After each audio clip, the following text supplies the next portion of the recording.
This is the ultimate guide to making the best salsa verde at home every single time. So pay attention. Now this is your tomatillo, and the first thing you want to do is to peel it.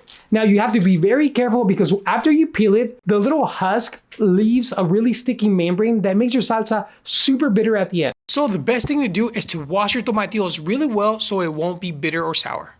Now for your onion, you want to cut into 4 pieces. That way you can roast more sides to give it more flavor.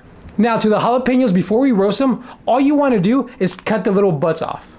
Now to your hot pan, you want to use a high smoke point oil. I'm using canola oil, but you can use any one that you like. Now when you place all your vegetables to a hot pan, we're going to roast these for about 2 to 5 minutes to get a really golden brown color like this. Now the reasons why I roast the vegetables in a pan first is for 2 reasons. 1, roasting them brings out the natural flavors in all the vegetables really well.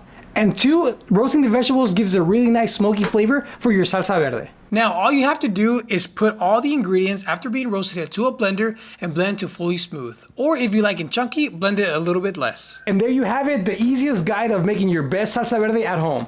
So start making it now.